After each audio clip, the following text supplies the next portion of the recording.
Hello everyone, welcome back to The Football Story. I'm your host, Jamie Story. This week's edition we're going to be talking about Liverpool and whether they are financially broke. If you're enjoying the content, make sure to subscribe and smash the like button. So to make it a little bit easier to understand, we'll break it down into three specific sections. We'll have the facts, Liverpool's current situation, and what the future holds. So first of all, we'll look at the facts.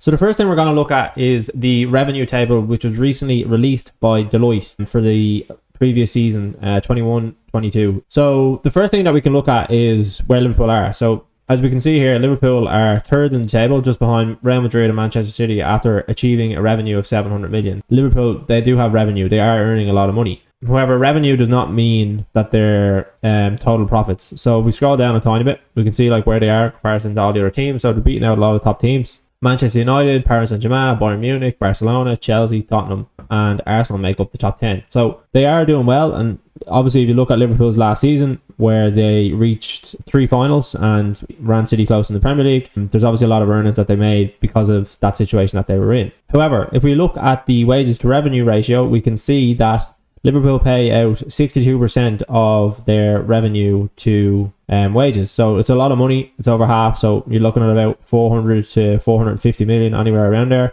So they are paying out a lot of money to their players. So then if we look at some of the other teams that are in the Premier League with the same wages to revenue ratio, we can see Manchester City 57%, Manchester United 66%, Chelsea 71%, Tottenham 47%, Arsenal 58%. So Liverpool are probably on the higher end of it, but at the same time they are still earning a lot more money, so they probably are able to move towards maybe a higher wage structure. One thing to look at though, I think, is Liverpool previously have been able to pride themselves on paying lower wages than others and being able to develop people over time. So I think they're at a stage now where they have a lot of superstars in the team, and superstars need to be paid a lot more money, which is fair.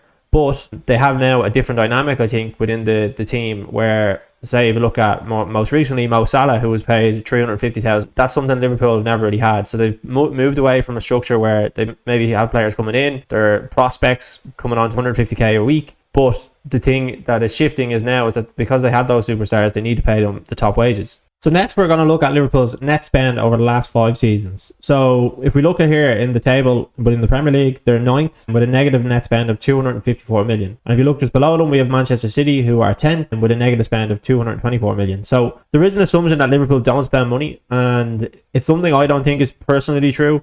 I think Liverpool have previously had to sell players to bring in money, but they do spend money within the squad. Like if we look at the last 3 transfer windows, we've brought in Luis Diaz for 60 million. We've brought in Darwin Núñez for projected 80 million. We've brought in Cody Gakpo for 40 million. So they're not small signings. I think us as Liverpool fans, we do have a probably jealous outlook when you look at, say, some of the other teams, maybe like Chelsea, City, United, who spend 200 million in the summer transfer window. But Liverpool aren't that team. They're not going to be able to go out and spend the same type of money. However, if you look what's happening with City now, sometimes there's maybe a bit of breaking or bending of the rules, which is why City see themselves in a predicament that they see themselves in. Like Chelsea are at to going out and spending 600 million. We looked at their revenue, we could see that they're not earning 600 million, and they're doing it over an extended period of time, which is something else for a different video. But Liverpool, and we talk about Liverpool and what they do, in 5 transfer windows they've spent 250 million, which is a lot of money. So they do have money there, and they have spent it in previous transfer windows.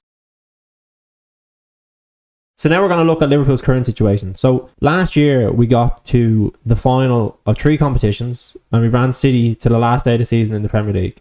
Nobody was screaming to say Liverpool are a team in decline 6 months ago. And I don't think, in fairness to FSG or to Klopp, I don't think they were panicking in the way that they are now because it wasn't prevalent. If you look in the summer transfer window, we obviously looked at midfielder, we looked at Tchouaméni, that he obviously went to Real Madrid, but at the same time, I still don't think any other fan looking at it from that perspective was saying that we needed a massive overhaul of our team. It's easy to look at it now and say, oh, well, we should have done X, Y, and Z, but there's a lot of things that go into decision making of a transfer market, and Liverpool not being able to go out and spend excessive amount of money like other teams is what has made them be successful, and that's why they are where they are now. Our current situation has obviously been hugely impacted by player performances. People who have been very impressive over the last 2 seasons, like Van Dijk, Salah, Henderson, Fabinho, Trent, Robertson, they're all suffering from fatigue, maybe from a bit of mental drain from last season. It could be anything, and nobody really knows for sure. I think what has become apparent is that we do need an injection of energy, and that is something that I think Klopp is aware of, and I think FSG are aware of, and they are making steps to obviously hopefully rectify that in the summer. The one thing we as Liverpool fans do have to question though is in the January transfer window, why did we go out and sign another forward when midfield was something that we probably did need to strengthen? We were short on legs, we were short on energy, and it was something that we could see in the first 6 months of the season. So why did we go out and buy another forward when a midfielder is what we needed? And I think Klopp is someone who has to answer for that. Obviously the scouting team, the scouting network, that's something that they have to do, obviously have a chat about. But that's one of the situations where we see that we're in now. It wasn't that Liverpool didn't have the money, it was the fact that Liverpool went out and bought another player for 40 million, and that's all they could spend in the January transfer window, which is, to me, is bad decision making by the Liverpool team. Now we're going to look at the future. So we've obviously seen a lot of talk about Liverpool potentially being sold in the summer by FSG, whether it's partially or fully. And I think this is going to dictate a lot whether we're going to be able to spend lots of money in the summer. There's talk of them having a 250 million war chest available to them, which for me, I don't think FSG are going to put that money in, especially if they're going to be selling the club. And I don't think it's a fact of that Liverpool are broke. I think it's that Liverpool have founded themselves on being able to bring in money before they outlay massive amounts of money. And that's something that has brought us a lot of success. I think us as Liverpool fans, we obviously want Jurgen Klopp to be backed, but at the same time, why would FSG diverge from a model which has been so successful to them over the last few years? It's not something they're going to do, especially if they're going to be looking at selling the club. So I think the future for Liverpool is going to be that they need to sell some of the club in order to raise those funds. Otherwise, I don't think it's something that's going to be possible in the summer.